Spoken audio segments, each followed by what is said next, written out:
On croyait qu'elle avait disparu de nos nuits. Au Québec, la dernière fois qu'elle a fait parler d'elle, c'était après l'Expo 67. Et les plus âgés se rappellent encore de leur enfance où la punaise fréquentait autant les lits que les sièges de tramway ou de théâtre. Ouais, là, je suis allergique à ça. Que vous en avez eu des piqûres. Ah oui, j'étais malade avec ça, oui, oui. Et quand on en parlait, on se grattait encore. Mais voilà qu'elle revient en force en ce début de siècle. Elle fait de nouveau son lit là où vous faites le vôtre. Dans les hôtels, les logements et même les hôpitaux.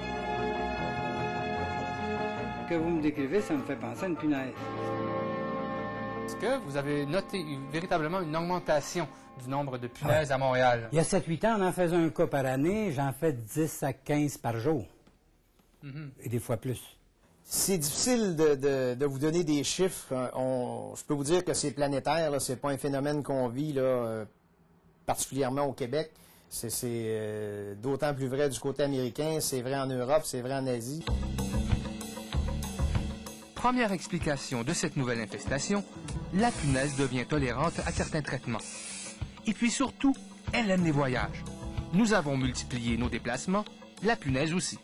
Évidemment, il y a le volet de la tolérance aux insecticides. Il y a le phénomène de déplacement de plus en plus fréquent d'un point A à un point B dans le monde.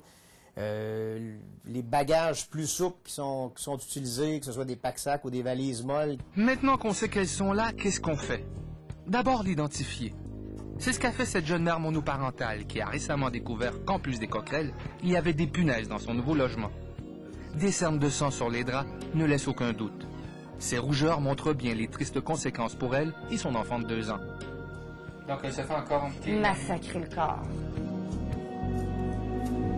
Moi, j'appelle ça de même parce qu'un enfant de 2 ans là, qui se fait manger comme ça, là, dans une maison là, où ce que normalement c'est supposé d'être propre parce que moi, je suis une femme propre. Cette dame cherche aujourd'hui un nouvel appartement parce que son propriétaire tarde à éradiquer le problème, ce qui risque de compliquer les choses. Ces morsures, aussi vilaines et nombreuses soient-elles, n'inquiètent pas les autorités de la santé publique. Elles ont aussi constaté une recrudescence des infestations. Mais pour elles, il s'agit d'une nuisance, comme des coquerelles par exemple. De côté maladies infectieuses, il n'y a pas de risque de transmission de maladies entre ces insectes puis les humains. Certaines personnes qui sont mordues peuvent avoir une réaction allergique, évidemment, alors ça provoque des égratignures, etc. Mais ce n'est pas un problème de santé publique, c'est plutôt un problème d'environnement bâti, si vous voulez. Oui, il faut faire affaire avec un professionnel, parce que d'abord, c'est un insecte qui est extrêmement complexe à traiter, et plus on attend, plus les quantités vont devenir importantes, plus on va les chasser partout dans les murs, et plus on va rendre le problème, le traitement long. Dans les résidences universitaires, il n'y a pas que des étudiants. Ici, à l'Université Laval, on reçoit en moyenne chaque année 30 000 visiteurs de 80 pays. Pas étonnant qu'en 2001, le journal étudiant ait rapporté un premier épisode de punaise. On en a discuté aussi avec d'autres universités et on s'est aperçu qu'ils connaissaient aussi un problème similaire. Ça avait infesté durant l'année seulement une bonne 50aine de chambres. Mais actuellement, dans les résidences, on a environ une 15aine de cas par année. Depuis, l'administration et sa firme de gestion parasitaire ont appris à évincer ces locataires envahissantes. L'insecte peut se passer de nourriture pendant une période là, qui peut excéder 1 an. Évidemment, après un repas sanguin, vous les verrez un petit peu plus gonflés, là. Mais entre 2 lunchs, là, on peut facilement se réfugier dans des interstices qui sont très, très, très minces. Bref, la punaise, une fois régalée du sang de son hôte, peut se réfugier partout autour du lit, dans les meubles, les cadres et jusque derrière le papier peint. La punaise, de par sa forme, va avoir la capacité d'aller se loger dans des petits endroits, comme ici, on prend comme exemple une petite fissure. Vous voyez, il y a un petit manque dans le contreplaqué. La punaise va aller pondre ses œufs dans ça.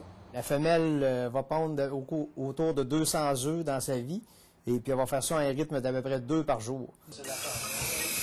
Au départ, on va privilégier l'utilisation des pesticides qui sont approuvés. On va commencer par cette étape-là. Mais ici, ça ne suffit pas. Parce que l'architecture le permet, on chauffe aussi la chambre à 50 degrés Celsius pendant 24 heures pour mettre KO les punaises. Pendant ce temps, Avant de revenir à sa chambre, le résident devra se plier à une série de mesures déjà établies par les administrateurs. L'émoi causé dans les résidences de l'Université Laval n'est rien comparé à ce qui s'est produit à l'hôpital Jean Talon à Montréal. En septembre 2003, on a découvert un insecte suspect dans une chambre de l'aile psychiatrique. Et quand le verdict est tombé, vous avez une punaise. Comment vous avez réagi, vous, ici à l'hôpital? Ah, mon Dieu! Qu'est-ce qu'on fait? Et qu'est-ce que ça représente au point de vue travail, parce qu'on ne connaissait pas ça à ce moment-là, des punaises. L'hôpital a rapidement constitué une équipe d'experts composée, entre autres, d'entomologistes, de microbiologistes et de spécialistes en gestion parasitaire. Mais on ne voulait pas que ça migre par les tuyaux, la tuyauterie, la ventilation, vers d'autres secteurs, une unité qui se trouvait en dessous. Tous les matelas et les fauteuils ont pris la route des poubelles et un premier traitement a eu lieu dans le secteur infesté. Mais 5 semaines plus tard, on a constaté qu'elle résistait toujours. La solution, c'est vraiment de tout enlever, de ne laisser que le béton dans la chambre.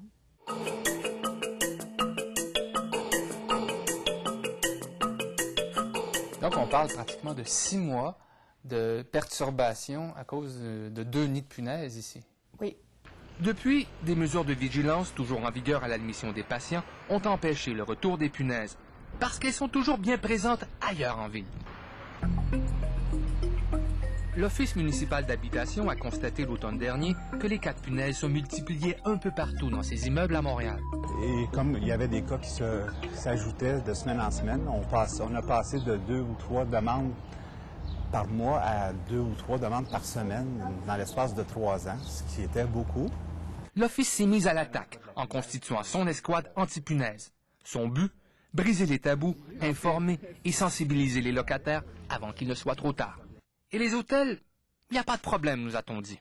On n'a jamais entendu parler d'un tel problème qui serait répandu là, dans les établissements au Québec. Pourtant, les exterminateurs s'y rendent régulièrement. Quand on parle de milieu hôtelier, ça peut être un hôtel 4 étoiles comme un étoile. Hein? Oui, les punaises, finalement, ne font pas de discrimination, discrimination sociale, si on veut. Autrement dit, c'est pas lié d'aucune façon à la salubrité, à la propreté des lieux. D'abord, on ne doit pas mettre notre valise sur le linge, sur les lits, sur les fauteuils. On ne doit pas mettre notre linge sur les lits, sur les fauteuils. Vous voilà maintenant prévenu. Un voyageur alerte doit prendre certaines précautions. Peut-être qu'en arrivant, de tout prendre notre linge, de tout mettre notre linge au lavage. Un lavage régulier avec savon, eau chaude, ça va garantir l'innocuité du linge. Dernier conseil, méfiez-vous de ces matelas et de ces meubles de belle apparence envoyés au rebut. Il n'y a pas qu'à ces meubles que vous donnerez une deuxième vie.